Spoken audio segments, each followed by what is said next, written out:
We'll see what effectiveness he's able to have and whether he's able to survive the offlane matchups. A little bit worried. They're definitely feeling this Night Pulse draft. I think you're probably the same, right? Yeah, I am. I've kind of already touched on the points of the fact that I think the supports just push the cores into the game much nicer than Nemiga. Yes, you do have Skyroth Mage and CM that are very potent, but when the Timber soaks all of that up, you kind of forget about it. And I am worried that Underlord offlane, as much as your laning can be a little bit annoying against certain carriers, against Lifestealer, he won't bully him, and he naturally just wants to farm. Like, he doesn't buy a blink to set pace. He buys auras to kind of exist. And yeah, I feel like for Nemiga to win this game, it really is on Night Pulse to overextend or to make some egregious move, and then they hold onto the game and showcase their strengths with items. But yeah, early on, all about Night Pulse and what they can achieve. They need to excel themselves into the mid game with the heroes they have. You don't want to be playing this one from behind, that's for sure. So Bounty Rune might be a bit of a clash here. Nikki cool, thinking about it. Yeah, just want to get a bit of damage out onto Warwick and give Nikki the best lane possible at mid.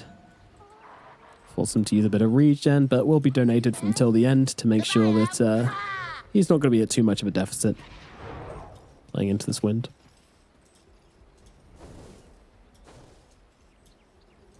So in terms of rotations across to the mid lane, it's really easy for Night Pulse and probably not so easy for Nemiga. I'm sure we'll still see it. But I would be worried for this Tiny if the Crystal Maiden leaves top. Same thing for the bottom side as well. Actually, maybe an Underlord's fine. But still, Grimstroke's not one of those heroes which you love to rotate in towards a middle lane. He's a little bit underwhelming in that regard. I think if he levels up the bug and then can smoke to mid and bug the Windrunner, that could be a little bit devastating for a move, but we'll see what type of moves that they can make. Imagine going for the XP talent and not immediately leveling a swarm and spamming it on the enemies. For shame. Oh, well. Who needs to trade and almost half health a CM with just and a win few the lane, clicks when you could be getting XP? Well, you do need Sakuchi to be able to actually reposition for the camps and stuff, so no getting carried away. Just the swarm. That's all you need. XP is all you want.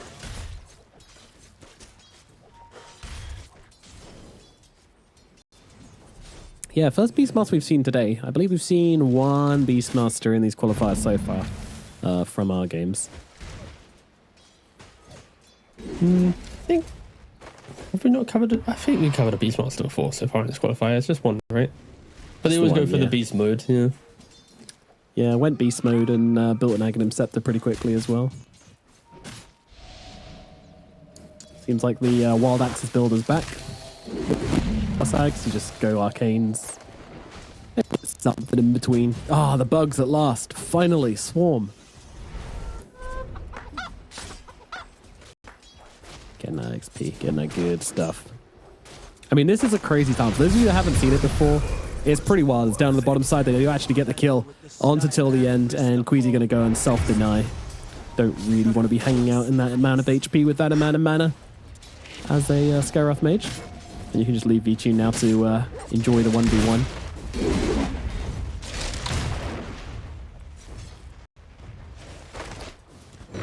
Yeah, this one's pretty crazy. The XP does really stack up. You'll be surprised at how much he's going to get. Like, Mixer is going down on the bottom side. Oh dear.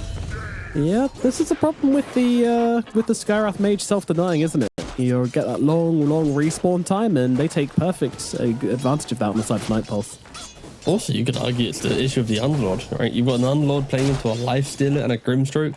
The Grimstroke can slow you. He can stun you as well. He's got the Instigate talent. Very great naming. Whoever done that at Valve, you deserve a raise or a bonus or whatever happens. I don't know what the pay structure is like at Valve, but still, that's a very good name, and it's a very good spell to have in the lane.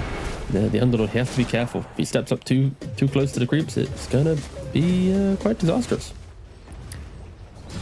Yeah, it's a bad matchup for sure. This is what happens when you first phase the Underlord. Unfortunately, they do get to answer it. Yeah, the old bait and switch of the Weaver has now forced Mixer into Here he probably wishes he wasn't playing, at least in the first 5-6 minutes of the game. Once he gets just a little bit online, things might change, but yeah. Be careful in top lane. Yeah, this is looking a little bit awkward for Ike here. A couple more clicks won't come in though, so Ike will be okay. Oh, the axes! It'll be enough! Cammy at the cooldown, at the damage, and brings down the Crystal Maiden. Do you have the same visual bug where it's like his neck's just snapped to the hard camp? Oh, yeah. It's moved now for me, but yeah. And Nice, at least production has the same. So good. Enjoy. It's one of those cosmetics. Very Queasy down on the bottom side will be fallen once again. Another kill for the Lifestealer Grimstroke lane. It's a brutal one.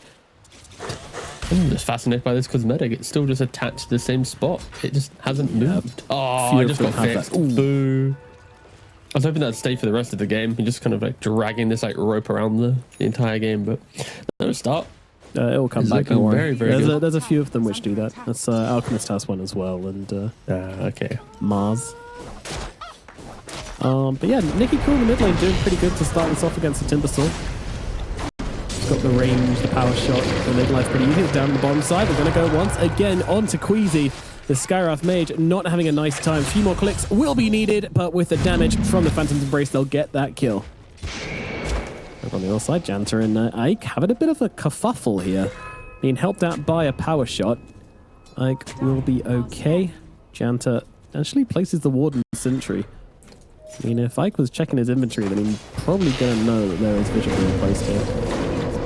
Okay, early ink sword. Oh, shit. Should be enough to secure the kill in it.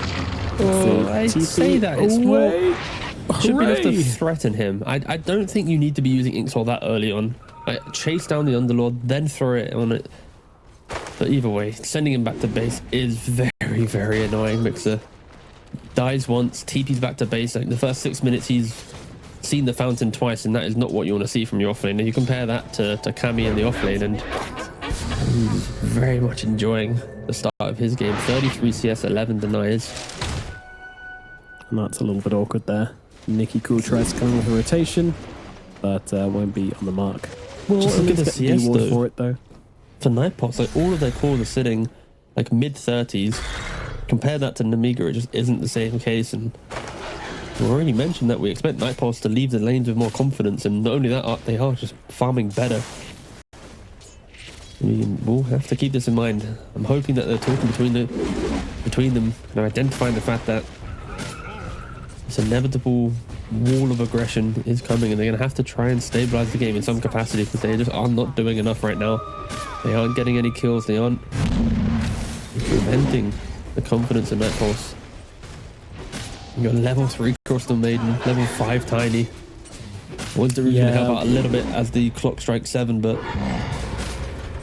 we've seen this Tiny before, just never really seems to get online in these kind of games, but maybe they can go for a return kill here. The Roar comes out onto the Wind Ranger, but she's already used the Focus Fire. The moment she's unstunned, she should be able to finish off Cammy here, though. Cammy very low. Nicky Cool playing it careful.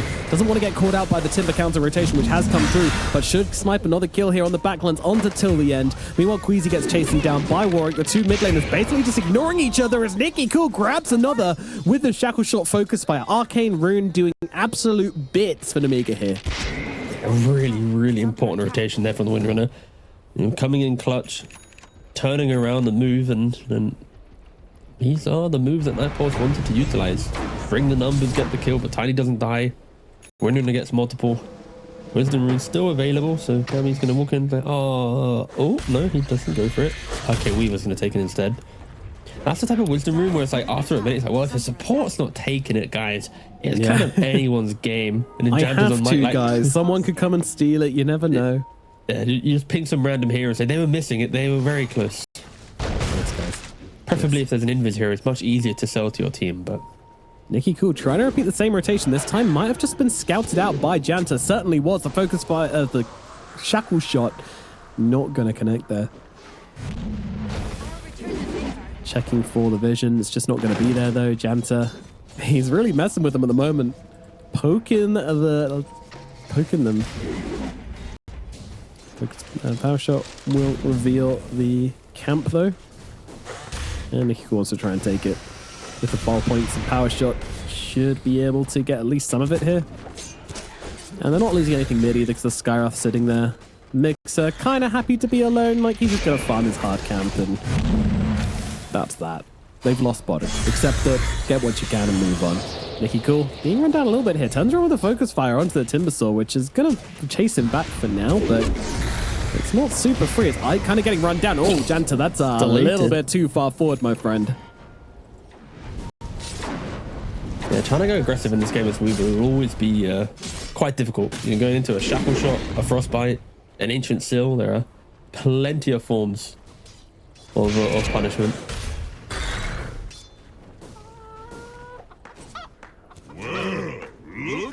Shield rune in the bottle for Nicky, by the way, so that entire time the Timbersaw was on him. Knew he was absolutely safe. No threat. We got to smoke up the Windrunner and Scarif Mage. They're looking to move to the bot side of the map. No Mystic Flare available for Scarif Mage, but still Ancient Seal plus the 20-second cooldown Focus Fire. They're kind of lacking a little bit, but check underneath the tower and yeah, they reveal the ward. I mean, they also had a sentry, so they knew it was there beforehand. Yeah, Lucas tried to make the counter rotation in onto the Lifestealer, but V2 actually went to check the twin. Farewell, Grimstroke. Oh, goodbye, my friend. Another kill to Nemiga. This time Ake's going to pick it up. He's managed to get a fair few of these on the Crystal Maiden, to be honest. Hanging out with Wind Ranger is a very lucrative pastime. No, I like the fact that Nemiga have kind of recovered what could have been an absolute disaster start of the game, right? They identified the threat top, got the kills. Nicky Cool's making moves on that. He's in a very active Windrunner. Not only that, because of how active he is, the Crystal Maiden and Scarif Mage feel like they've got more life to the game, like you were mentioning. If these things aren't occurring, then it would have just been like a 2, 3, 4,000 gold lead to Night Pulse, and the aggression that we expect. And Grimstroke TPing to the top lane. Warwick is here as well on the Timbersaw.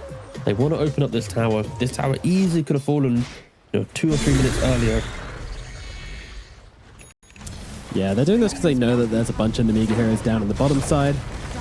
Nicky Cool's moved down here as well, so yeah, just a mirror movement at the moment. And it's going to be all about these twin gates here. They are going to move through on their supports. The Cores will follow after.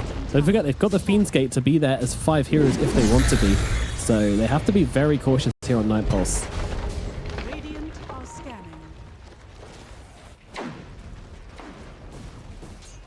They will. They'll back themselves away, recognize the threat. And all this is kind of giving Lucas a bit of space. I mean, not really, still struggling a bit on the Tiny, but it's the beginnings of freeing up his game. Blink. Oh. He's really, wow, oh my God. That is not what you see from your carry Tiny ever. No, this is like the first Echo for me. Saber, sure, but well, Cammy's going to be the target with Fiend's Gate coming on through here. He's going to have a whole world of hurt on his head. And they will be able to bring him down. Lucas going to grab that kill. And that gets him his Blink Dagger. He's got a Blink Dagger coming to him on the courier right now. This is very unusual for a carry Tiny. Okay, let's double check. Oh, he also went Crash Landing Facet. Okay, all right. Didn't mention that, yeah. Yeah, it just kind of clicked. So he went for Crash Landing. He's going for the damage. He might be playing carry, but he's going to play like he is a mid lane. Go for the Blink. I expect then Kanda as well, but he's going to go. And we got a little, a kidney or something getting drawn. It was a Blink Dagger, dude. What do you mean kidney? Don't offend me like that. Uh-oh. They're coming in on the side of Night Pulse, and they're going to run down Egg with ease. Warwick looking for the next target here. You got to respect this Timbersaw. He's a beast as he tears through the Underlord. That's an illegal amount of damage being dealt to him as Mixer goes down. Meanwhile, Janta can get jumped here a little bit. God, that toss, it does a lot, but at the same time, they can't really follow up, and now they're held together. Warwick looking to bring them both down. Look at the damage coming out from this Timbersaw. Absolutely ridiculous. Queasy trying to help out here as a Focus Fire comes through. The toss back as well. It's going to get the kill until the end, but also kind of help Warwick get out. He comes back in. The Madman, he's going to get Mystic Flare down, gunned down in the street. Warwick is dead, and they won't get the kill onto the Tiny either. They'll run down Janta. Oh my God, Nemiga. They try to make that play work out for them, but it just doesn't. Played beautifully by Nemiga. Yeah, Nemiga using the fact that their early spells are pulling quite a lot, and Nemiga, it wasn't the most comfortable of initiations, right? Like after the fact they throw the Soulbind in, but there's no follow-up stun to connect on both. They're trying to kill Windrunner and Tiny, but killing neither. It's uncomfortable. We also haven't really seen Raw come into play yet. Lifestealer, meanwhile, was in bot lane going, ignore my team, they're doing nothing. Ignore my team, they're doing nothing. He's completing the Radiance, and this Blink Dagger on Tiny, it will either make or break the game for Nemiga. You do not go Blink and this facet on the carry Tiny if you don't try and break the entire map. And when I look at the heroes, it's not as if this is some free Tiny game, right? Like, you're going to be jumping a Shroud, Timbersaw, a Beastmaster with a Shroud as well, a Lifestealer with a potential rage, or sorry, an actual rage. What I mean, potential rage. This is a very short lifetime for this Blink to feel good, and I'm hoping Lucas is calling his team to want to keep fighting. Now, I am actually a little bit taken back by the fact that he has opted for this build, and yeah, he is going for like the mid lane as Tiny. The Blink, the Kanda, it does a lot of damage, but yeah, like I'm saying, can he bring it into the game whilst it's still relatively effective? Yeah, weirdly, he has got the Echo Saber queued up afterwards, so it's Phylactery not completing Kanda, going for the Echo Saber, and then into the Blink Dagger. So it's going to be a very kind of mid-game heavy build. The scaling might be somewhat limited, but with these free kills onto Janta, it's going to make life feel pretty damn good for the Tiny. Yeah, now it's rinse, repeat. Get the kill top, push the wave, probably use your TP and just keep going for the fights. I'm expecting a very, very high-paced entry to the mid-game for Nemiga here. Very ballsy, not what you'd expect from a lower bracket team to be putting themselves in this situation. And they move forward here onto Warwick. I mean, this is the Diffusal Blade reveal for the Wind Ranger, and this has already taken away pretty much all of Warwick's mana. They'll be able to get Ake down on the sidelines. Mixer as well, also getting eaten up here as V-Tune enters the game for the first time and immediately gets himself 2 kills. What a great position for this Lifestealer to be in. It all started Nicky Cool. He removed all of Timber's mana with the Diffusal Blade, with the Focus Fire, but I think they got reminded that their draft isn't very good when they have to go 5-on-5. Like, pick off, sure, they can excel, sorry, but when Lifestealer joins in, it's a whole other story. Lucas blinks in, that's the carry. That's awkward. Yeah. Misinitiation from Lucas, that's always going to cost them pretty heavily. And Lucas actually can't get this bug off himself as well, so... That's a good point, yeah. Tiny trying to kill off the bug. He's like, please, I need attack speed. He started just pinging it at the end, being like, Skyrath, please, debug me. I mean, Skyrath is going for the Solar Crest to give the attack speed, and maybe Sky's looking at the fact he's Tiny, going for the style of play. He has to go for the Solar Crest for the extra move speed, the extra attack speed. Yeah. To kind of... I mean, I respect Nemiga trying to go for it, but if I just took a step back and was looking at this game properly, it's like, well, you've given yourself like 15 minutes to win the game, basically. Or it's just not over, but very, very hard. Yeah, and a lot of respect to even try and go for this type of play in a lower bracket game. Sure, it's game 1, you've got a second game if it does fall flat, but I mean, hats off to Nemiga for giving a try. The game can go late, right? Like, it can, but you need to get there with kills. You need to get there ahead. Like, the Tiny needs to be a few items ahead to make this worthwhile. As they move once again onto the Timbersaw. This didn't work last time. It might work this time. He's trying to run away through the gate. Not going to happen. Nicky Cool gets a kill. And now on the backlines, Queasy's getting eaten up by Cammy. Cammy's now got this Aghanim Scepter, and he is doing so much damage. Mixer's already gone. Lucas just has to run himself away. I mean, sure, that does a little bit of damage on the Phylactery, but those birds, they're trying to chase him down. The bug's upon him as well. Nothing he can do about that one, but Ike from the sidelines dropping down with the freezing field, but all the while, V-Tune is just eaten through Nicky Cool on the side. Sure, they will get the kill onto Cammy after all with the tree throw, with the Phylactery, but at the end, it's still a pretty rough fight here. I don't know how to call this one. Radiant's bottom tower is under attack. It feels like the classic Nemiga game plan, right? That we've been very much describing. They want the aggression, they want to go for the fight, but at the end of the day, it's just the inevitable response. Nightpulse bring in the heroes, they get the return kills, and they continue on their journey to farm up. Like, V2, he's 5-0-1. I think any carry player in the world right now would look at this game and go, wow, I should be able to carry this game. Like, V2, in theory, should be able to kind of 1v9 this game. Yeah. Like, his enemy carry isn't seen to be a carry. The Windrunner's itemizing to provide like soft control, no major damage at the moment. Like, for a no punishment early game, yeah, V-Tune will be very, very content. A patch ago, I might have said that perhaps there's some like logic here where the Tiny can just blow through the Lifestealer's first life like easy. He's actually getting jumped on here, silenced up as well. Hard for him to get away. Going for the TP out, no cancel available. Lucas will escape. Oh, Weaver botting. No, he's gone. If he wanted, he would have been able to time lapse, but he did try to go straight for it. Very, very close. Nearly living. Have you seen any Staff of Scion enjoyers? Scarif Mage Facet. Yeah, when you said, I was like, what did you just say? I was like, oh yeah, Sky. It took me a second to My process. co-cast is having a stroke. Yeah, it's okay.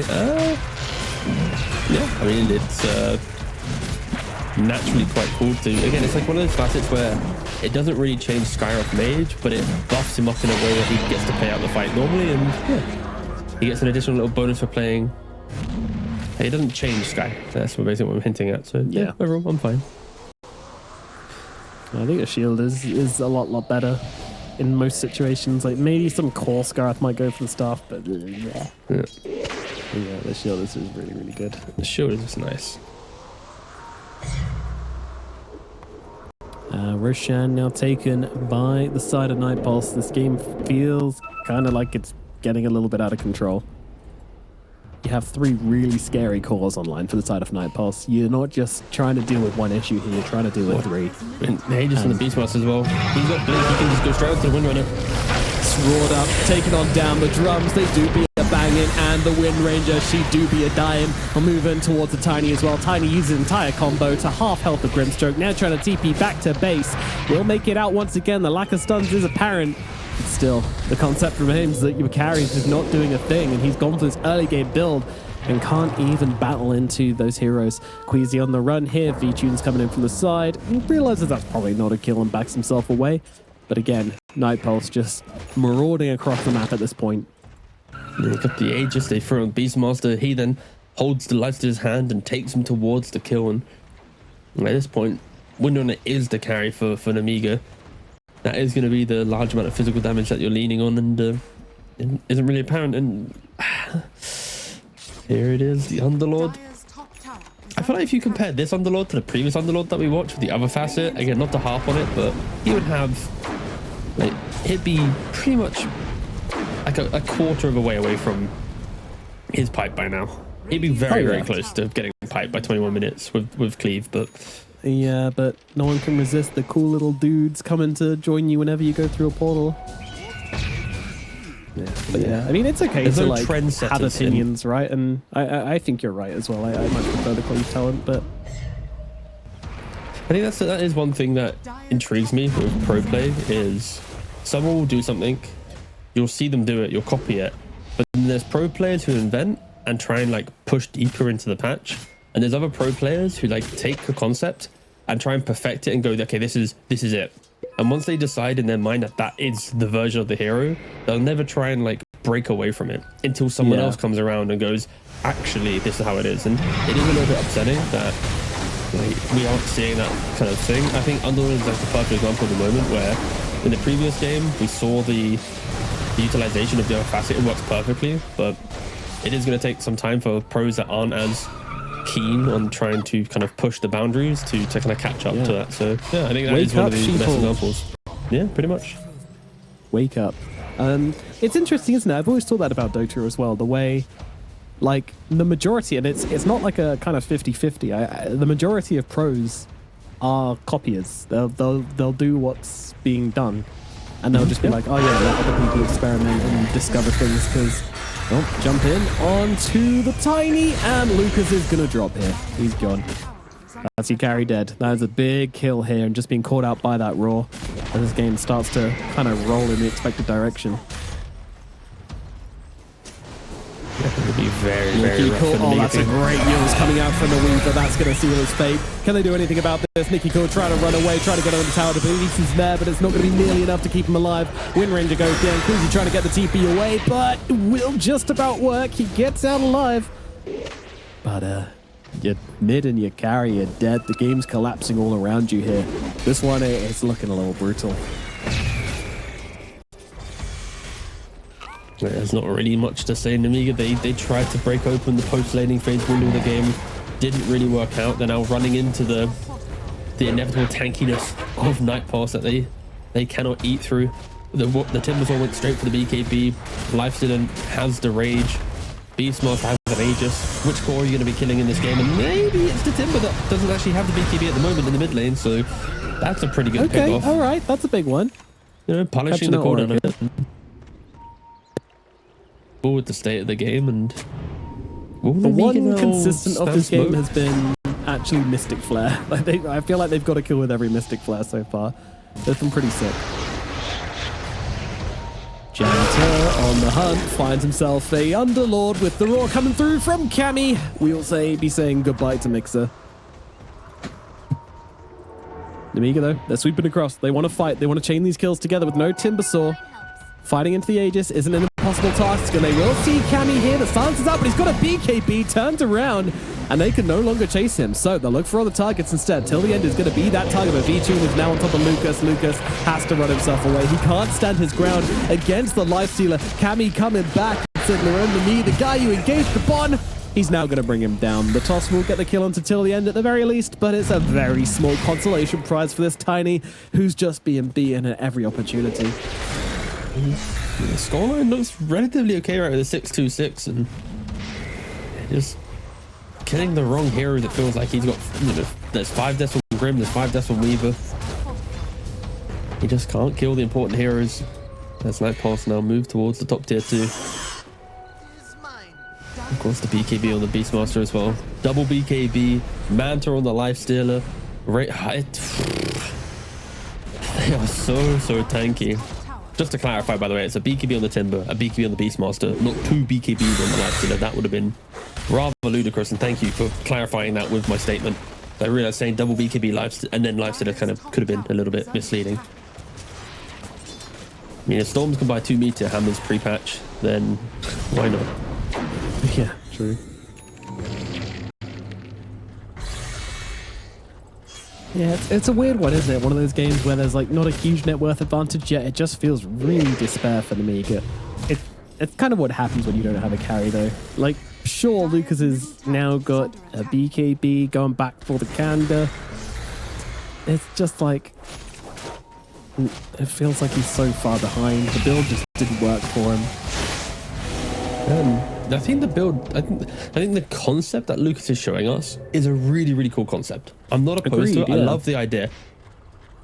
But then it kind of trickles down to Mixer, where if Mixer had any more proactive a hero that wasn't, again, no flame to Mixer, it's just a hero who isn't just an aura bot, this game could be different, right? Like, Winrunner can take away the mana of Timbersaw, the Tiny can blow up the Grimstroke pre-Soulbind, and then you have insert any new initiating hero for Mixer to control someone else. Like, the fact that you are lacking such a key aspect of your off lane, it now makes your Tiny active build look worse. But I think this build can win games 100% from the carry role. It's just the strategy just doesn't really fully enable it. Lucas, he's looking for Till the End. I mean, not a bad target to start the fight on, but they don't even bring him down. The concussive shot won't be enough either. Till the End moving to the side here. They need to get this kill, and they will do so eventually, but now Cammy is in. He gets off the Soulbind, the double roar. It's a disaster for Nemiga. They'll lose Mixer. They'll move back to deal with Nicky Cool. Nicky Cool trying to get himself away, but the magic damage is too damn much. Lucas, though, will come in, try to help out. This is hard damage onto the Timbersaw. He's forced to BKB and back himself away. Janta, though, he gets him on the sidelines. That tricky little Weaver finds the big kill, brings down the Wind Ranger as Lucas trying to fight up into Warwick. Warwick trying to stand his ground, but he can't. The Avalanche catches him out. Cammy now trying to chase down the Tiny on the sidelines and does get that kill. It's over on the front. It's a chase onto Ike. Ike is gone, and now the Yule's also catching up the Skyrod Mage in the tree line as well. Janta doing some hard carrying in this fight on the Weaver, and it's godlike for V-Tune as they'll take down Queasy as well. They jump the Grimstroke. They cannot get the kill. He disengages just far enough to then Soulbind up, and from that point it is just a disaster of a fight for Nemiga. Killing Timbersaw, It's a little positive to take, but it just isn't enough. Give me a BKB. Unfortunately, Nomad, this game is as expected. Yeah, like there really is not much to say other than Nemiga. They are trying to get the strategy to work, but they have too many, you know, holes in the ship. It is just slowly sinking down. V-Tune is 9-0-7. Aghanim's Radiance, Manta Basha at 28 minutes. This lifestealer is so big.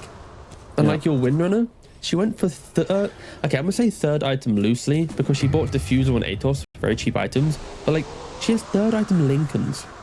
Like you rarely see Windrunner players want to go defensive items. They're always trying to push the limits on how much damage they can bring during their focus fire. So you have a Lincolns on your carry and then auras on your underlord. It's just hoping to survive, but no real damage, and its damage is what we're lacking right now for Nemiga, but the items are not reflecting that. But if they itemize to do damage, then they'll just die quicker. It is a very difficult spot for Nemiga to be in. 10,000 gold now, I 29 kind of minutes. agree. In that last fight, like Nicky Cool definitely needed a BKB in that last fight though. Like he just got ran down by all the magic damage coming his way. He's also getting real stuff as well. And now look at this. The other things have popped so easily. The roar is there. Mixer trying to help out, trying to save Nicky Cool, but Nicky Cool doesn't have a way out of this one. Windrun is available, but Janta is just going to stay on him. And the moment this Windrun ends, a couple of Geminates might be enough with the Swaxes. Okay, surviving for now. The Twisted Chakron comes whipping on through, and there's the Timber Chain connecting. Warwick gets the kill. I mean, it's a horrible game to have to itemize for. You want the BKB to not take the cheap damage, but then also it's a kind of a bad BKB game anyways because you got raw. It's uncomfortable. The entire game's uncomfortable. If you're an Nemiga fan, if you're an Nemiga coach for some reason watching the English coverage, it's an uncomfortable one. But yeah, I've already stated my case for the change I'd make for Nemiga to utilize this strategy better in the next one, and I do expect Night Pulse to kind of put themselves into kind of cruise control now. Sweep across the map, go for a couple pickoffs. Maybe they find Lucas here. He has the BKB TP, but with Basher on V-Tune into instant bash. There wasn't even a millisecond of TP. It really wasn't. I mean, you might not have caught that, but his TP is on cooldown. Can confirm. That was actually like that wasn't even the first hit bash. That was kind of like the instantaneous same frame I don't even bash. know what's before. Yeah, Jesus. That kind of summed up the game, didn't it? Yeah, pretty much. Yeah.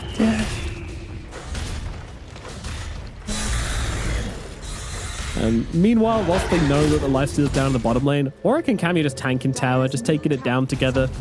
They have no cares. They really don't. No worries. It's a carefree existence. They're on a beach in Jamaica, drinking from a coconut.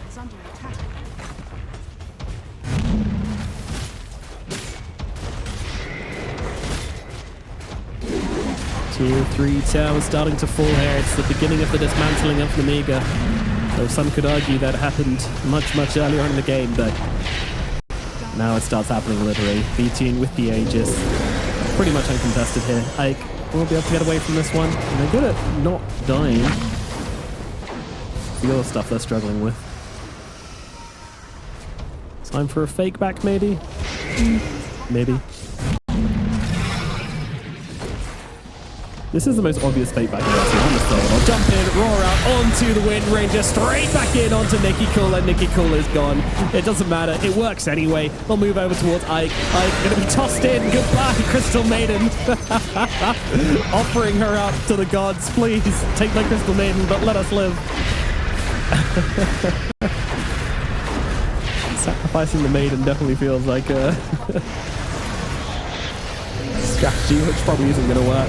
Lucas forced a BKB, but even that's not going to get him away from V2. He's going to have to be forced up out of there. Invest into Cammy to try and keep him alive. I mean, he's a little weak, but he's got a BKB. So the moment that Mystic Flare comes down, BKB comes off, Cammy gets himself away, and life is good. Ike standing on the high ground, attempting to chase them away with a freezing field. V2, he just sees a Crystal Maiden. He's going for it, man. He wants her, and he's going to get her. Godlike on V2, going under the tier 4s now. now as well. Look at this life stealer. He doesn't care. He doesn't care at all. Queasy's going to go down, moves across to Mixer. Mixer's next to full. It's 33 minutes in. They're under the tier 4s. The Gs are coming any minute now, and there they are. Nicky calls it. It's done. Oh my god. You know, as you say, there was a concept there from Nemiga. There were ideas, you know, it wasn't a bad plan. It was just very, very hard to execute. And Night Pulse were very much in the way. Yeah, I kind of feel like I've sat on high ground for 60 minutes. That's kind of the position I'm in right now. See, I hope that's not too doom and gloom. Of course, recency bias and all that stuff. Maybe if the drafts were swapped around, we might be like, wow, I love this. They're going to sit on their high ground and there's nothing they could do about it. But I mean, there is one thing I like, which I've mentioned before about the Underlord. In fact, earlier on when we saw an Underlord with a Storm Spirit, I believe it was, I said, oh, I'd much prefer this with a DK because DK's got a nice long stun, which means you're always going to get the Fiend's Gate off and you're always going to get that follow-up. So this time we do have that. So I guess by honor of my own dignity, I have to say that I like that aspect at least. Yeah, as much as the honor is in play, Nemiga has really simplified my analysis for the second game because they had problems in game 1. Well, you already did it. And I've already had to do it. So now I can just sit back and let the game speak for itself. Sure, there is a world for Nemiga that as the game does go later, right? The Medusa with Manta, Butterfly, Scardy, DK as well with his own toolkit. Like, there's ways for them to be super obnoxious, but Jansen's just going to get first blood literally by himself. Is he going to get That out? is crazy. Yeah, that is wild. Holy. I mean, Weaver's a hell of a hero level 1 these days. You got Shikuchi, you've got Geminate Attack. Like, that's a powerful guy. Frostbite ain't going to do nothing. He's playing Limbo as well. Look, Jansen's going underneath the Beastmaster Limbo board. He's gone under it twice. Oh, yeah. The top lane, don't know if he's going to go underneath it again. Oh, he does. Oh, come on. Oh, it must be different for us. The the they observers don't it. have any. Oh, so poor RNG, actually. Ah, well, we have the visual bug that everyone was intrigued about in the previous game. Indeed. So, let's see if things go better for Mixer down here in bottom lane in game number 2, because top lane's already looking a little bit scary with the Weaver with a great start. We saw the power of that lane last game, so let's just say that it's probably going to be pretty Nightfall's favorite. Down here, meanwhile, Mixer got to play at a kind of distance here. A lot of Underlord players, like people who play this hero a lot, say that they don't mind the Ursa matchup, that it's playable. I don't understand the hero well enough to be able to say yes or no, but... Well, I'd like to think Underlord should be able to fare okay against Ursa. Like, any offlaner that has a way to prevent the movement of Ursa should be able to do well, right? Because Ursa is about right-clicking down the lane. Mars can spear, Centaur can stomp, Underlord can root, right? Like, all these heroes have ways to navigate the Ursa right-clicks. Well, it's for sure a playable lane. You die once and then you might get pushed out. And Lucas very low in the top lane. So much aggression coming out here. Yeah, the Cammy Beastmaster ain't got no chill. Game number 1. People in the chat were calling for him to be MVP. They wanted to see their boy Dream up there. And strong case, to be fair. He did very, very well in his lane in this game, making a similar case as well as he continues to put the pressure onto Lucas and Ike. That said, Lucas farming okay for the early stages of the game.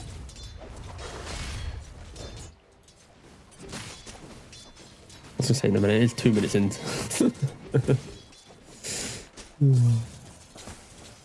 Oh, I missed the range, CS. You jinxed him. Oh, he's done. He's done. Have you seen the curved Grimstroke Stroke of Fate facet yet? Yeah, I've played it a couple of times. It's pretty hilarious to use. He is using Instigate, really so we'll good. see it this time. But I think it's less about the whole idea of that facet is you get bonus damage, but in laning phase you don't have to hit the creep wave to do the damage, so you're not suddenly putting the range creep into deny range. But the annoying thing is you're trading maybe more damage, maybe not denying, but not being able to cancel your Inkswell, which has become such an innate, you know, key aspect of the hero. It's why you pick Grimstroke. Yeah, you Exactly. pick Grimstroke for Inkswell. Like that's it. Yeah, you get Soulbind's Shard, nice, but Stronger Spell. realistically, yeah. No, I kind of want them to put the this facet, the Instigate facet, back onto the Shard and give Grimstroke a different facet to play with, because I just want to see more bendy Stroke of Fates as Ike taking heavy hits here. Janta as well, also gonna die, getting way too cocky there and standing up against Ike and Lucas. See, Lucas can't play Gyrocopter, been banned out, so he's just gonna play Snake Gyrocopter. Another split shot style hero. Yes, sir. Yeah, Janta getting a little bit aggressive there, not respecting the stick from the Crystal Maiden. So far, everyone farming up. So is showing us his build though from his quick buy. He is looking at Battle Fury into Blink into BKB. So no real cares for the Diffusal Blade, which again it's an item that puts maybe a little bit of volatility onto your play. I think I personally, if I had choice, it would be Battle Fury, Blink, and then maybe you entertain it after you've secured your farm, but we shall see. Mixer getting very, very low. The cookie won't be enough to save his life. Down he goes.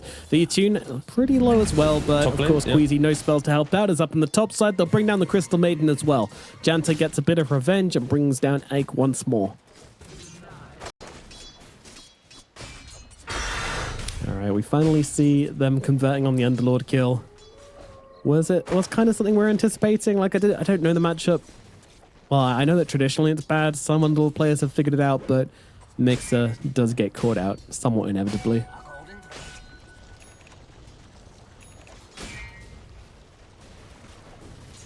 I'm trying to like, because we have like the same drafts as the previous game. I'm trying to like remember, okay, what happened in the early game? So Night Pulse, they moved top. Windrunner got some kills, giving a little bit of life. Can the DK really replicate the moves that Nicky Cool made? I don't think so. No, I think you might be right. A DK rotation is never something to be that excited about unless you've got some real damage coming out from your supports. I always like to see DK comboed up with like a Skyruff Mage or a Hoodwink. Those are like the two big ones. Like maybe Lion or something, but just something which can blast. Give you that extra bit of oomph you're lacking as a hero. So just going to secure the power rune. It will be Queasy who grabs Nice it though. cookie. He's up to the high ground, but unfortunately, for some reason, Timbersaw has a second ultimate and just cuts down Queasy with it. Damn twisted chakram. Always there when you don't want it to be. Ike comes in as well.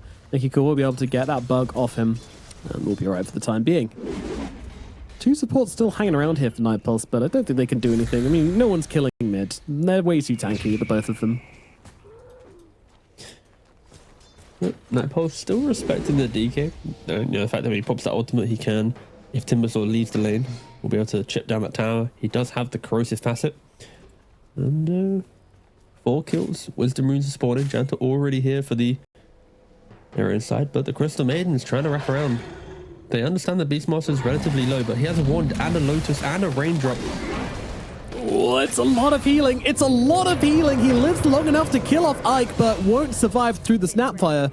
But we'll get both of them as return kills.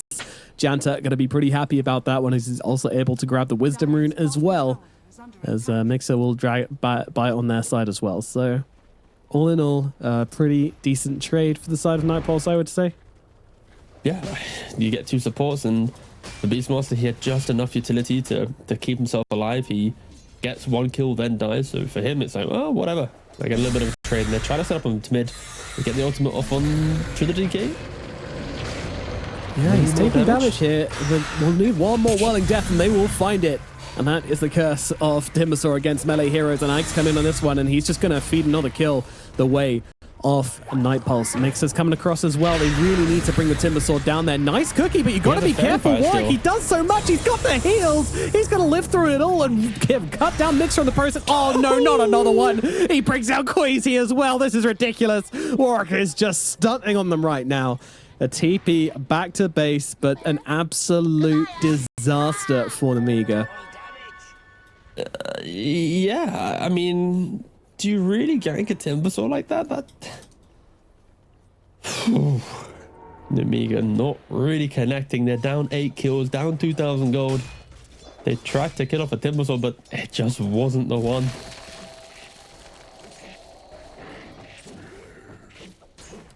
Yikes. This puts him in a really terrible position as well. Now, your Timbersaw, he's happy. He's just going to go straight in for the BKB next. Well, Timbersaw, he doesn't need items. Rush BKB, that's... Okay, so normally there's always like a... Janta, he's... Higher or something first. It's Janta will die. Oh, and that was a 3 kill streak and Queasy took it. That would have been lovely for the DK to get the streak, but not to be the case. You can't save it against a Weaver, can you? It's always a little bit spooky. And now Mix is getting run out in bot lane there, and just kills happening left, right, and center. And I just don't think Mix is having a very enjoyable series, right? In the first game, he gets run down by a Lifestealer. In the second game, he's getting run down by an Ursa. He's making rotations to mid, but dying to Timbersaw. It is rough. Meanwhile, Lucas is very much ignoring the entire game. He's like hoping he can just get himself to a state of being the 1v9 Medusa in this game, but she is currently behind on net worth to the Ursa. Vtoon has had a 0 pressure lane, 72 CS. Didn't even complete his boots.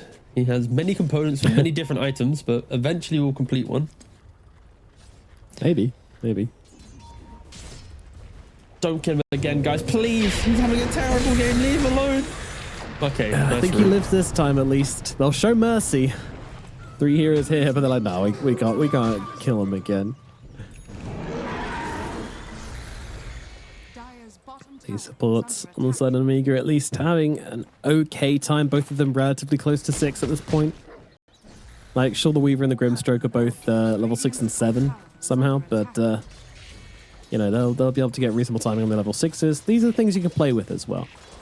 Yeah, to be fair, like, Mortimer's Kiss is also a very nice thing to combo up with the DK, so with this creep, Queasy will hit 6, and I want to see them do something. They're about to hit Blink Dagger on the DK in a couple of camps. That should be a big timing for them. Go in with a Blink, with a stun, with the kisses, and it's a pretty cure kill.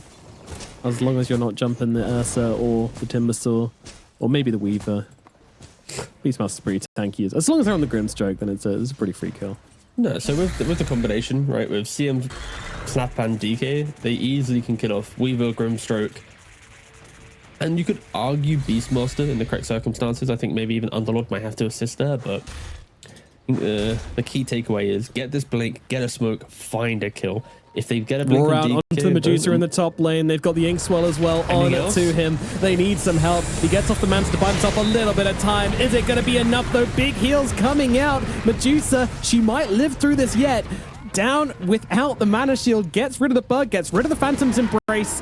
And the Medusa will survive. Key movements there from Mixer, keeping the Medusa healthy. I think someone fed her a Lotus, or maybe it was just... Yeah, no, it was a Lotus. I don't know who from. She had a very big one. She had mana boots as well. Mixer didn't actually have any mana boots when he went through the portal, but there was just enough mana in play to keep herself alive there. If Lucas dies as the DK gets Blink and then Night Pulse get momentum, it could have been a rough couple of minutes for them, but yeah, it's a breath for them to take. Jump in, Nicky cool, grab the Arcane Rune. Pretty key catch here. If they can turn this into a kill, that's be huge, and I think they just might. A lot of damage available, turns around, blasts them, but Warwick will fall, and once again, it's Queasy getting the kill, getting the kill streak, so Snapfire super rich right now. Go on, Snap, buy something fun. Solar Crest, very fun. Yeah. To be fair though, I think a Solar Crest in this game, when you have Medusa, very useful.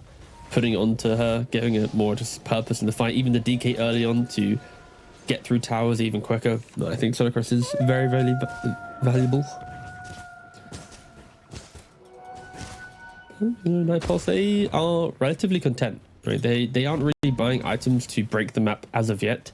The Grimstroke wants his 15-minute shard.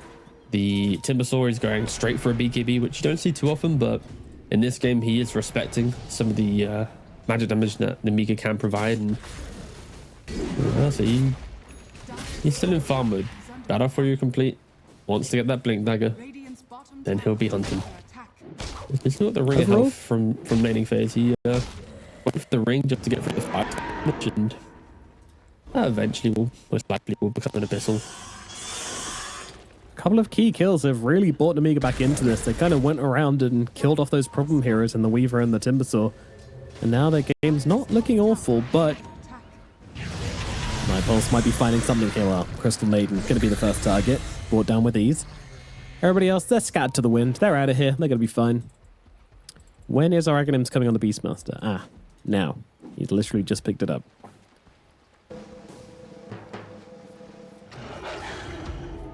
So they can either play with this or they can wait and get the Ursa Blink Dagger and then make a movement with him instead. We'll see.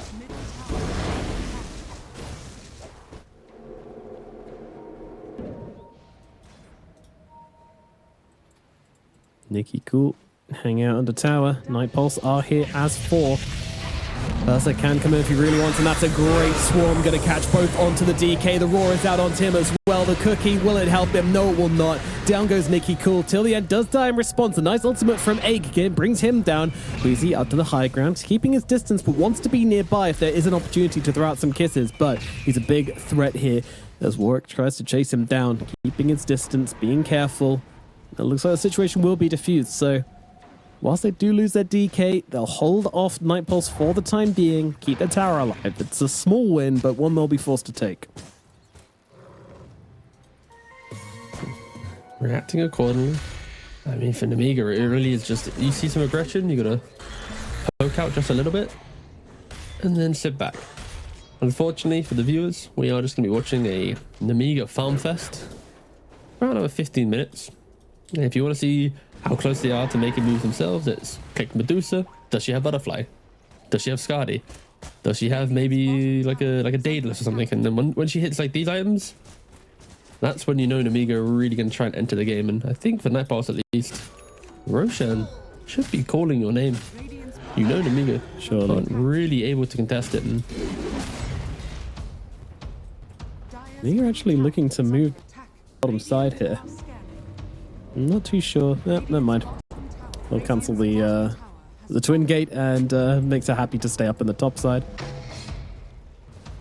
You would think with one of these farming games, I'm gonna say it once because I know you've been itching but holding yourself back the entire time. Queen's Talon Underlord might have been pretty cool. mate, Say it. It's my pet peeve. It really is. All good, bro. Thanks, mate. You know, I'm gonna triple check what pros do it in pubs, like the better facet. Need to find out. All right. Maybe after the game we can have like we can stick behind after the cast for a few hours and you guys can join us. Any Cleave enjoyers, the Cleave fans. Amar goes for the Horde talent, so one of the best Underlord players in the world. He's pioneering it,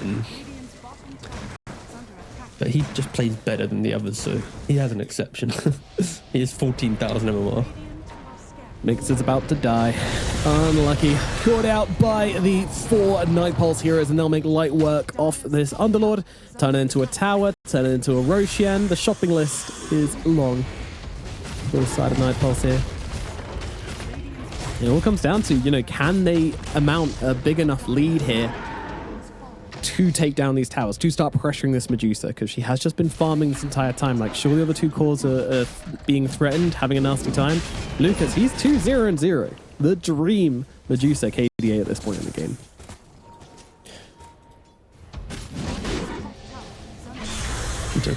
She's moving to mid.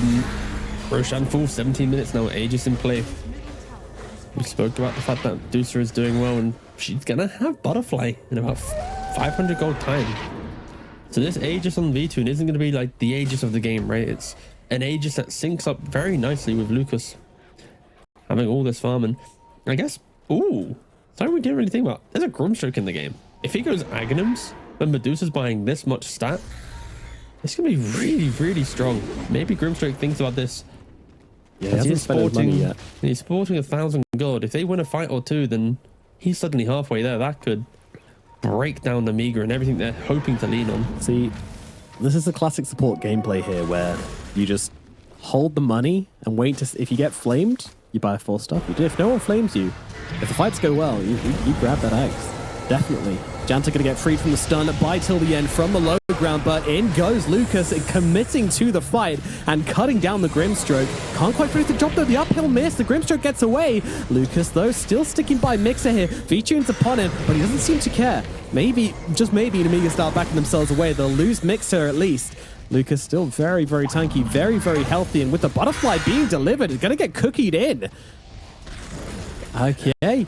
The problems are being presented, and Night Pulse may not have the answers. Warwick just didn't want to use his BKB on the Timber Saw, and he kind of realized he was by himself and delayed it into the very end. And yeah, I think Nemiga did a relatively good job at just breaking open that fight. Like Medusa runs in, then you have Underlord throwing the portal. Underlord then kind of dies, and at that point, Nemiga are on retreat, but Night Pulse very much respecting this Medusa. Like she was the one that kind of really cemented the get out of this, you're not fighting. And maybe V-Tune after the BKB will instantly be queuing up this MKB, as he knows he cannot kill. But like every Medusa game, just kill everyone else. Just kill the Medusa. Yeah, Mixer's going to be that target once more, and doesn't stand a chance here. Will go down. Oh, he's 0-6 3. It's not looking great, I'll be honest. The back-to-back Underlord picks have been pretty awful.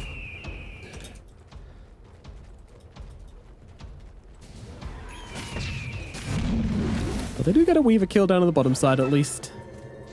Radiant's bottom tower is under attack. Radiant are scared. Snapfire did complete that Soul Crest as we saw in the last fight, which is very big for Lucas. One of the reasons why he was feeling so strong. He just had the cookie. He had the Soul Crest to buff him up. Give him that extra shield. And that's certainly been causing some issues for Night Pulse. They continue to try and play around the Medusa, not into the Medusa. Yeah, they do feel a little lost here. They're going to go for another smoke up. Aegis, 2 minutes remaining. Night Pulse really want to make something happen with this Aegis. They need to advance their game state somewhat because they don't want to get stalled out. They don't want to be stuck in this position where Nemiga just have like 40% of their map still available to them, but now they'll jump in. V-Tune committing hard to this fight. But once again, the Stone Gaze, the Runaway, they definitely don't have enough to cut through a Butterfly Manta Medusa. Yeah, they're kind of like forcing them back, making them play certain areas, and then once they've kind of cleaned it out, then they go back for the objective. And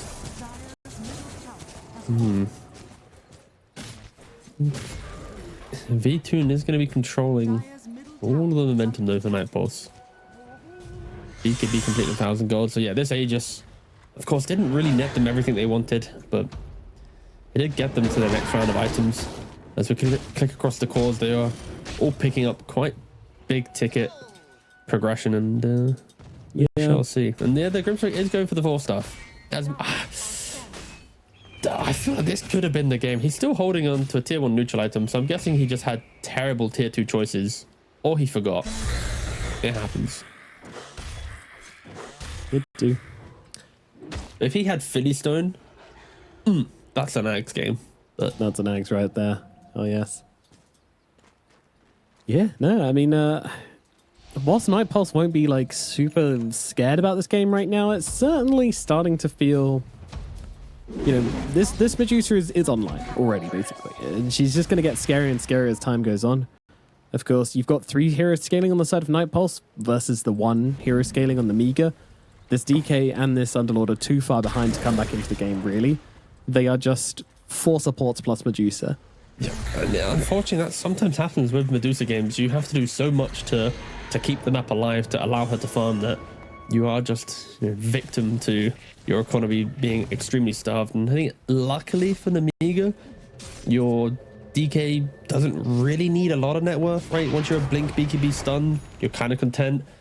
This could maybe also be a little bit of a benefit to the Horde facet, that as long as Mixer gets levels and can throw down the Twin Gate, he's going to be throwing in the Necromonicons and getting that additional, you know, potential damage through that. But it's not very, very comfortable for them. It just takes one mispositioning from Lucas, and the entire hopes for Nemiga will come crumbling down. Yeah, there's a lot of pressure on Lucas to keep them in these qualifiers. Oh, it's all on Lucas. If you want to see Nemiga progress into a game 3, you need to channel all your energy into him. That said, they have excellent high ground defense with the Underlord and with the Medusa as well. They're also pretty good at shoving lanes. If Crystal Maiden's able to get the shard from a Tormentor, then it's going to be pretty awesome for them to just be able to stay out on the map on a support, sit in the trees, cut a wave or two. These are the kind of things we'll be looking at in the next 10 minutes or so as if Nightpulse are to continue on their trajectory. They're just kind of going around the map as 5 right now, taking some towers. Trying to restrict Nemiga's game. It's slow progress for them, but it's steady and it's safe, most importantly. They're not leaving anything to chance. They're not risking anything. It's an important game here for them to take. They don't want to get carried away and end up feeding the Medusa. You know, one lost team fight with this Medusa and all of a sudden she's going to be then an item ahead of the Ursa, like a full item ahead of the Ursa. Yeah, you can't allow that. You need to keep it, at least for Nightpulse, the Ursa, at least within the same realm of economy. Like V2, he's looking for the Basher actually for his build, and that does showcase the I don't want to go near Medusa. I'm not sure about this. Let me kill other people, and Nemiga now they're If we can get onto the high ground, then this could be a fight for them. But immediate blink away from the Timbersaw. Wow, the respect coming out from Nightpulse. Again, it is well-deserved respect. Next Roshan will be when Nightpulse really want to return to their aggressive form. I think until then it's farm the map, get Cameron's looking for a critical help with nullifying that split shot damage from the Medusa. You've got maybe the actually he went for Kaya, so just a little bit more additional damage from the Timbersaw. Oh, Janta and Hank finding each other on the side here. TP out, going to be successful. The Crystal Maiden gets back to the base. I just saw Underlord's items. I'm so despair. Here's a 4-staff. It's pretty good, I think, to obviously to disengage, but in your offlane is going for a 4-staff. Whoa, the 4-staff. Wow. Yeah. I mean, in fairness, getting him somewhat out of danger. Pretty hard for V-Tune to track him down, but unfortunately works upon him, and the amount of damage that Timbersaw deals to Strength Heroes is just ridiculous. They're trying to hold their ground here under the freezing field from the Crystal Maiden, and it's forced them back for now, but now V-Tune finds the entry to the fight, finds Nicky Cool, and starts ripping away at him with those bear claws. A few more hits will be required in the meantime. The Medusa just slamming away at him, forcing V-Tune out of the fight. Warwick also trying to kill off a support here, will be able to do so. The Axes find the Crystal Maiden. They'll play around the Medusa, killing off her teammates from under her as Janta goes for the time lapse. The kisses are nice. The full bore is there as well. Snapfire brings him down. Nice plays there from Queasy. As once again, this is the Queasy and Lucas show. It really is. It's some good stuff coming out from the two of them. Nightpulse have done exactly what every single pub game you want to do, right? It's like, guys, all right, Medusa's the raid boss. Dance around her, do not go near her, kill everybody else, and pull the ads. Yeah, exactly. And it's so rough to play this type of game because Lucas, he wants to be in the middle of the fight, but of course no one's going to go near him. There isn't going to be this clutch moment where Medusa turns it around. She's going to be hoping to find it, and I think maybe she's looking at Daedalus, but Hurricane Pike with the crystals could be a slightly better option just so she can reposition in the fight whilst Nightpulse are comedically kiting her the entire time.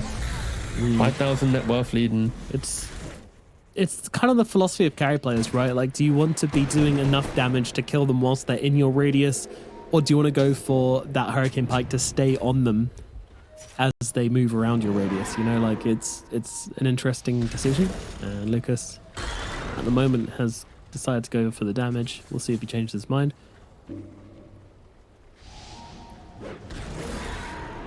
Now here's a nice thing about Medusa. You get to hide behind her.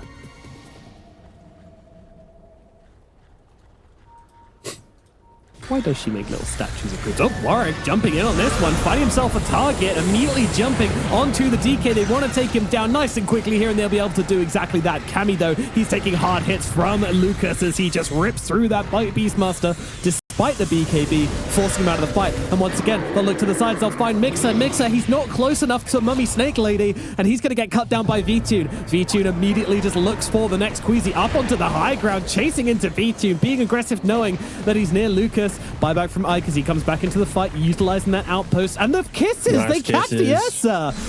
Queasy, the sniper, Mortimer. Damn.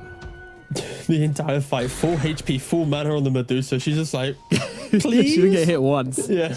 That's the thing, you gotta be like baby ducks. You know those videos where like the baby ducks get lost along the way? You know, that's his Underlord. That's this Dark Dragon Knight. They're falling down the drain and Lucas is just looking back and, oh well.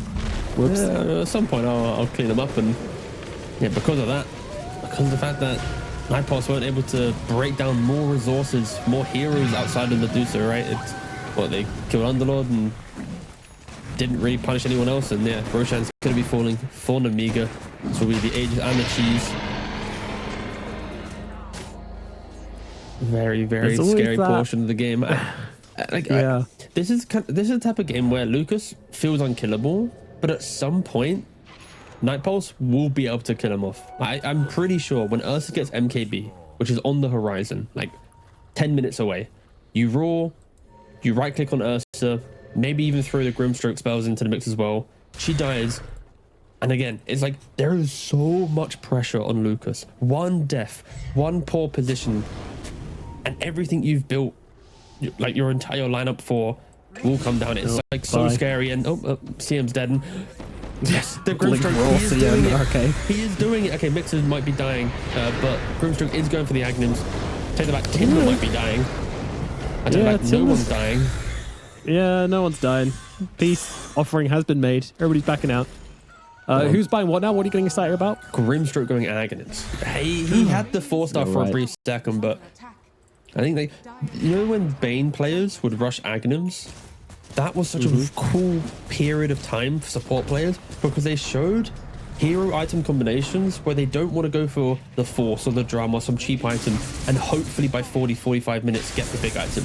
They identify like, this is an item that is impactful, I'm going straight for it. And I think Grimstroke Aghanim's in the correct games is that item. Who cares if you have a 4-star at minute 20? If by minute 35 you can get an Aghanim's and suddenly break open the fights and punish cores. Right? Everything. She's itemized to not care. Like, if she goes against an illusion, it's terrible, right? Like, every single item is rough for her. She bought Butterfly and Skadi. It's like the best game to go. Like, again, to be clear, you need to take the clone of the Medusa, run it away from her, and kill everyone else. Technically, you could leave it fighting her because the evasion, she doesn't have an MKB, but this clone is going to be crazy in the fights. Yeah, it's a combination of the Ursa jumping the Medusa and at the same time getting that clone out and either like just giving you that extra oomph you need to finish off the Medusa, and then you have Medusa for the rest of the fight. I imagine that's what we're going to see, but yeah, there's a chance you steal it and run it away and cause issues for other heroes. The more static heroes, which can't run away from it. And this is aggressive positioning from Cammy here. He is under a ward, so won't be able to get off the blink. He has Ogre Seal Totem, Crimson and BKB, so can't blink now, very and runs elusive. away. Yeah. I'm really, really excited for the upcoming fights. I think all the problems that Nightpulse are facing, they're soon to answer. MKB on the Ursa, getting the Aghanim's. I don't know how long he's had Diffuse on Weaver, but I'm pretty sure that's a relatively new pickup. I mean, very, very aggressive. V-Tune's going to BKB TP out here. Without the Medusa, there's no real way they're killing her. Cammy is in deep. Yeah, he's already used the Roar, trying to TP himself out of this one, and will just about make it home. That was really close. That was super close. What are they doing? He got Yulzed in the fountain. They had some pretty big timings coming up, and they were just like throwing their bodies in for some memes, and yeah, that's not what Nightpulse needs to be doing. Grimstroke. Look at till the end, farming up the creep corridor where we've seen carries sit thousands and thousands of games in a row. Now it's till the end's point. But it's not going to be the best reveal. It's not going to be the best reveal though, because now the Ursa has BKB on cooldown. So for 60 seconds, if Nemiga do force the fight, they've got to be a little bit careful. Show this. I honestly think you need to surprise the Medusa with it. You know, if she doesn't know about it, there's a really good chance They of know you just about it. getting They a know about it. freebie. Look at top Oh, lane. for God's sakes. What is Oh, this? come on. What? Come on.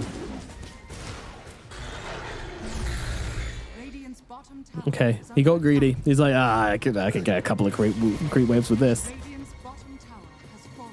Oh, it could taunt. Didn't know that. Well, yeah. Or maybe it was the instant Ags reveal on the illusion to warn Nemiga, hey, don't come high ground. It doesn't matter though. Wait, no, Grim, no!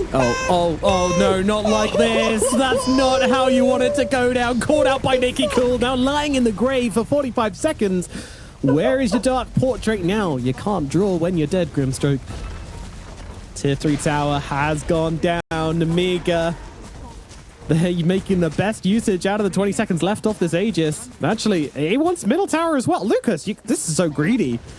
I mean, they don't have the fortify because the melee barrack is still alive. This little creep's trying to do it. I mean, the Grim just fed through the game for his team. It's not greedy at all. Take everything, Lucas.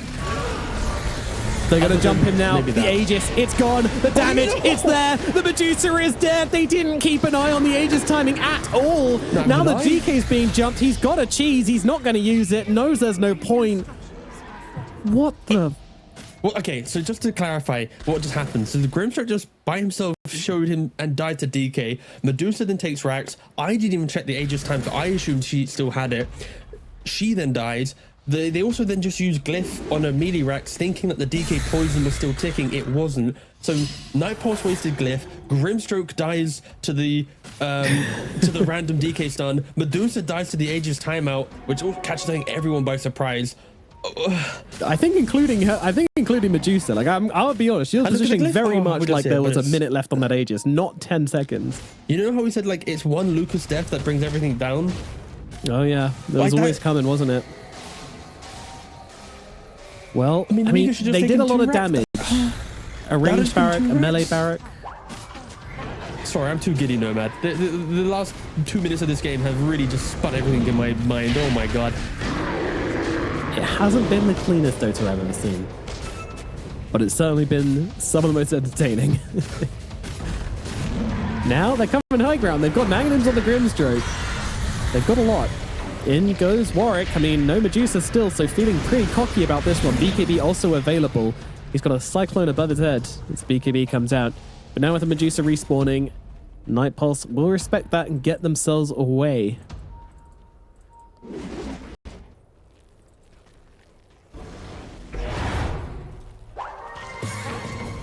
What's more is that, like, they didn't even commit to saving the Medusa's life. You know, that's how convinced I am that there was no consideration for this Aegis timing out. There was no kisses. There was no freezing field. I'll be honest, Nomad. So basically, when Grimstroke died, I spent the next 20 seconds with my head in my hands, not even looking at the game. I know. Just I know. in You're a support shock. player. You're about to see a support player make like some sick, I was in huge shock. impact play. I look up It was to my exciting for us screen, all. and it just. So, I couldn't really contribute to that post-game fight because I was, yeah. You good. You good. But now Nemiga grouped up together. Round 2 of the high ground. No Get that glyph. barrack. Go on, Lucas. I mean, it's healed up quite a lot now, so not the easiest. They're going to try and flood it with illusions. Observer and Sentry is down to try and give them what they need. But they've got the illusions. That's a problem. These aren't normal illusions either. These are river illusions, so not just mantas. They're pretty annoying, but Ursa will be able to deal with them. Yeah, they're not willing to commit to the high ground. That would be absolutely insane. Lucas sent an illusion to deny the wisdom rune as well. That's pretty sweaty. I like it.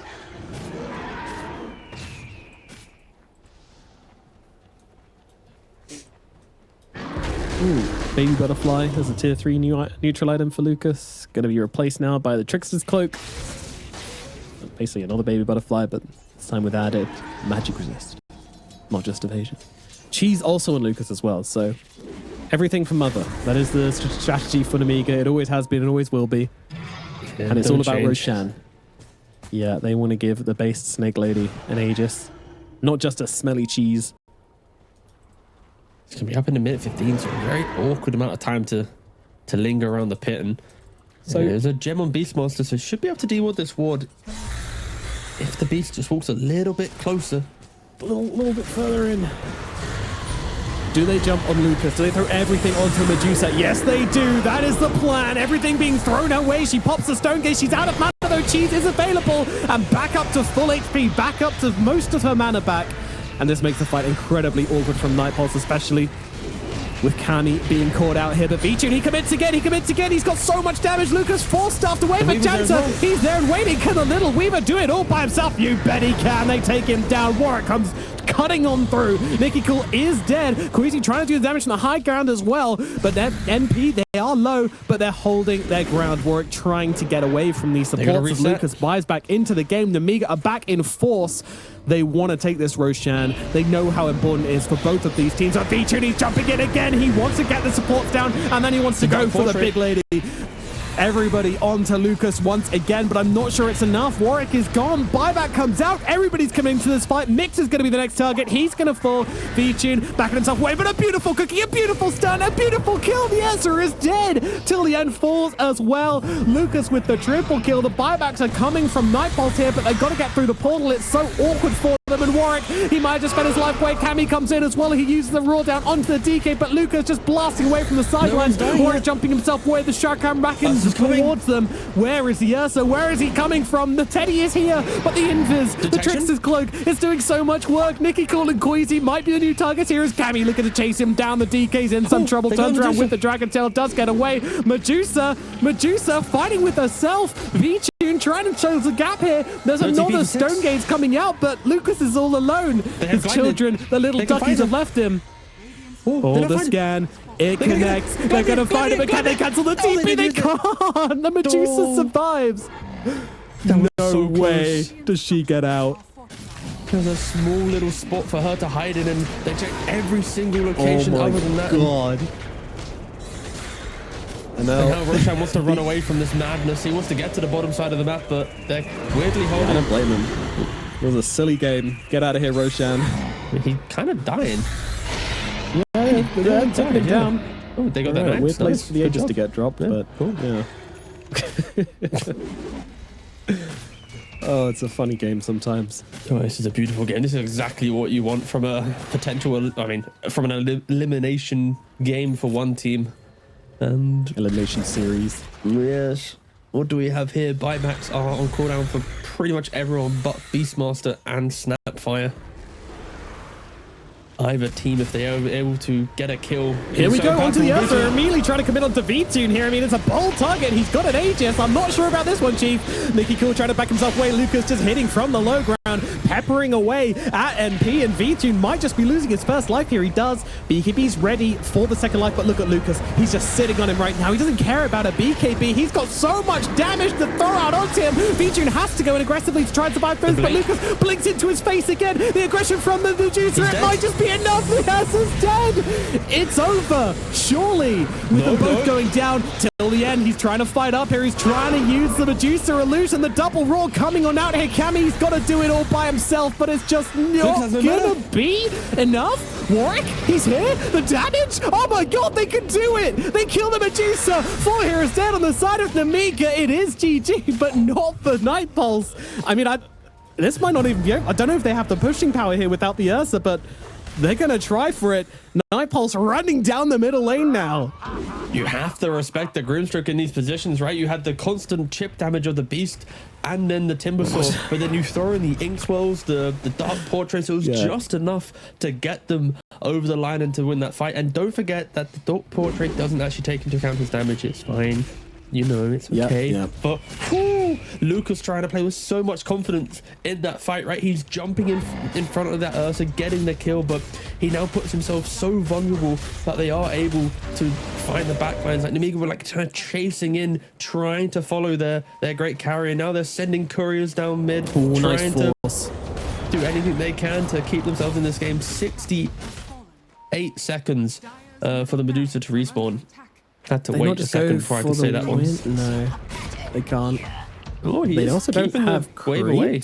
Yeah, look, they're doing the courier shenanigans. Oh, dang. That's next level. level. Good job, DK. Good job, Nicky Cool. if there's now a fight at the Ancient, that is because DK bought 10 seconds of life with the courier play. We'll see if it really comes to help them out or not. Till the end takes the outpost to give Ursa a spot to TP2. They're clearing through the creep wave. NP, they will not relent until the Medusa is alive. They will not stop taking these buildings. I can't believe that game didn't end there. Like, both carries died without buyback, and yet, I mean, if both carries died without buyback, the game's not going to go anywhere. Still, though, big damage being dealt here by NP. Rats don't mean anything, though. It means no. nothing. You're against the Medusa. One team's got a battle through, another team's got split shot. It's just a novelty right now what's happening here. It's just a little bit of a, okay, haha, we've progressed the game. Just distraction.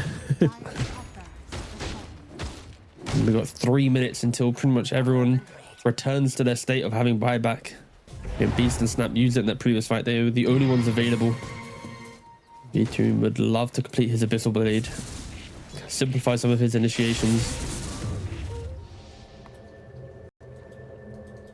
This is like the most pure form of Dota, right? It's about the fight. There's nothing about split push. There's nothing about the objective. It really is just who jumps who can find that X factor moment to outplay their opponent.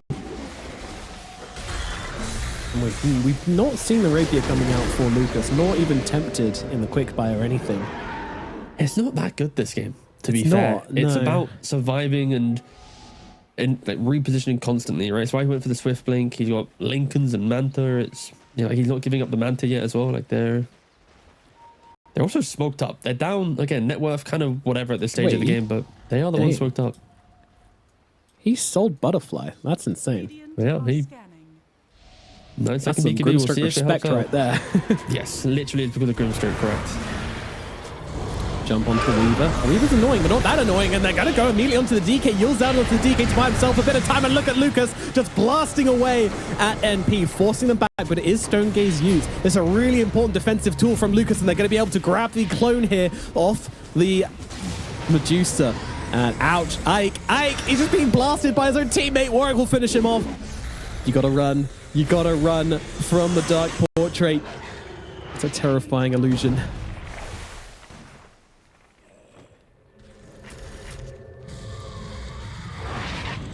I'm not sure how many carry players would honestly sell the Butterfly in this situation, but I think it's kind of sick that Lucas did. Rather than being like, okay, I'll have to buy the MKB, just being like, screw it.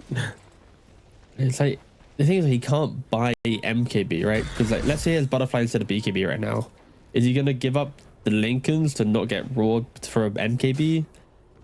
He needs a Swift Blink. Scardy's imperative for just natural tankiness. Like, yeah, it is so annoying. It's why Grimstroke or any illusion creating hero is a thorn in the side of Medusa, because her itemization, the S tier itemization, is every item that you don't want to buy against illusion creating heroes. Yeah.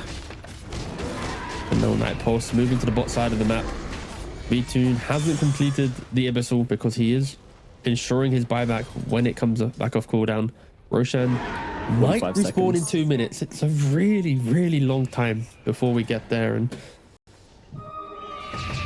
yeah, the Aegis didn't last long. They got the Aegis at top, ran mid, immediately lost it on the Ursa. Nemiga forced it super hard, so it's a long time between the two of them. Both teams likely just going to play it slow here. We'll get a bit of a chance to breathe, a bit of a chance to look at these alternative items. For example, Refresher or Beastmaster. It's pretty interesting. She's literally just used for some reason.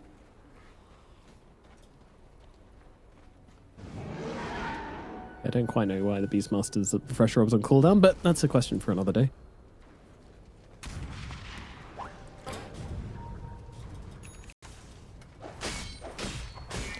Double rolls on the fight can be annoying. Even in the clutch situations, having to double roll the Medusa might just be a necessity in some situations. Like, there is very literally one problem this game. Although DK is trying to be an issue. Nikki Cool trying to be a factor. He might kill a support with this build.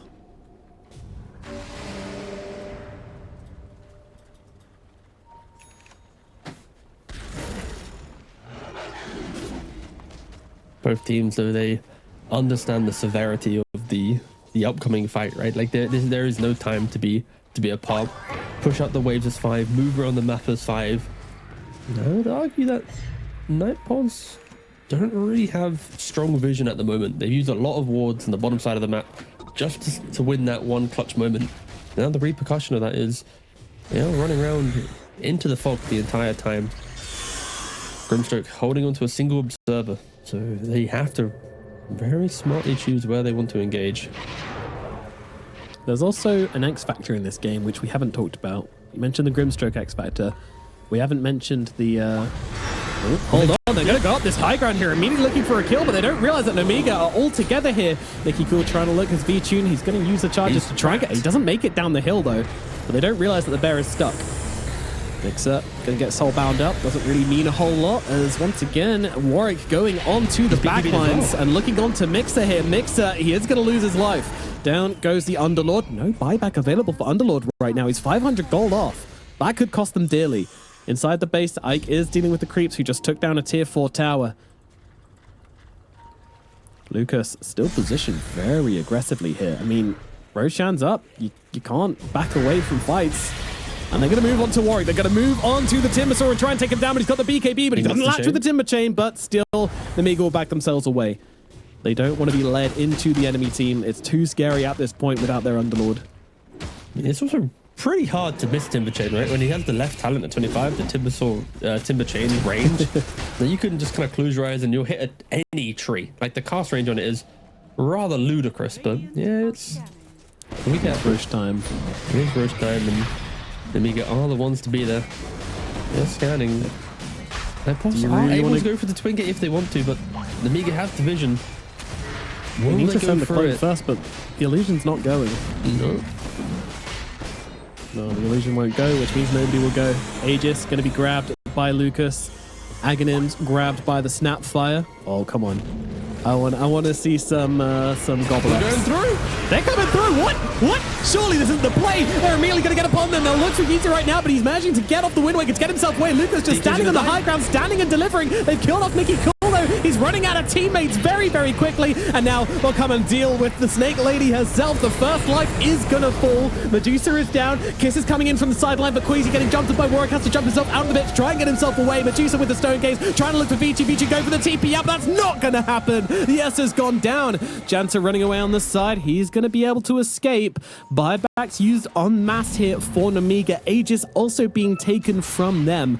And the Aghanims will actually go to Lucas in the end as well. Gets handed over at the last second, but wow, what a ballsy play from the side of Nightpulse. I mean, the decision making from Nightpulse there was rather incredible. They send through the ball first from the Beastmaster. They understand the situation. They wait for some heroes to be in position, so they're not all mass twin gating. It's a couple twin gate, a couple have to already kind of walk their way there. The fight starts. They get the DK instantly. The Soulbind, beautiful. The Dark Portrait to Medusa once again to then kill off the DK. On top of that, you just have constant poke, and the backlines for Nemiga disappeared so quickly, right? Yeah, the Snapfire had to run through the Roshan pit, and you buy back on DK and CM. It's insane that went as well as it did. Like every Twin Gate play we've casted has been an absolute dumpster fire, but that one actually worked pretty well. If they can save the rest of buyback, that would be huge, but they're going for the Megas right now. Super creeps mean nothing. Mega creeps mean something.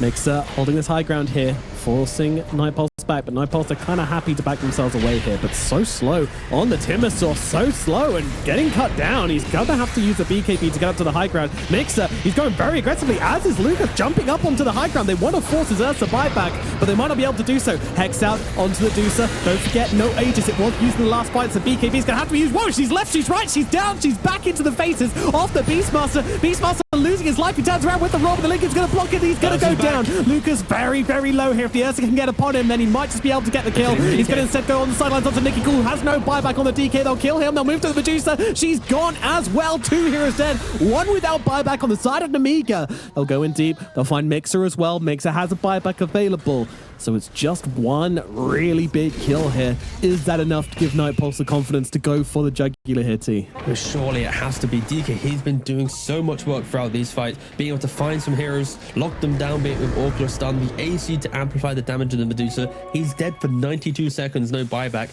You would expect Night Pulse to be able to construct the fight to break Nemiga now. Underlord is going to have to buy back. It's a 4 versus 5. Everything's in play. And don't forget, Ursa himself still has buyback available. He didn't have to use it. So there's multiple lives in play here. The value of Ursa Timber buyback is way superior compared to the likes of maybe the Snap if he's to die. Nemiga need a miracle to be able to defend their base now. 60 seconds is a long time. 5 minutes on the buyback, not going to be coming up anytime soon. Medusa, she doesn't have it. And now they jump in, and now the roar comes down. Queasy's going to be that target, of course, has the buyback available on the Snapfire. She can die. Lucas coming on the side, trying to deal with the Grimstroke, stop that Dark Portrait coming on through, but he can't deal the damage to finish the job. Till the end's gonna get away. Gem on the deck, picked up by Mixer. As VTune gonna keep the pressure coming. Doesn't want to leave this high ground, doesn't want to relent. But 30 seconds now on the DK. It's starting to get a little bit nervous for NP. They need to just wait for another roar and they can just do it again. And then have the refresher, or do they? As they find Mixer. Mixer is gone. Yields out onto the Snapfire as well. Queasy needs to get away from this. Doesn't have another life to work with. Medusa, where is she? Oh, she is in deep. She is in very deep. And chasing back the heroes with the Stone Form. But the moment the Stone Form runs out, she's going to have issues. They'll get on the Medusa and they'll bring her down. The Yules, the Wind Waker. Is it going to save her? Absolutely not. Lucas is dead, and with it the game, it will go to NP in the end. GGs are called. Night Pulse take game 2 after all. Oh, what a turbulent game it was. Like, this is the game that could have made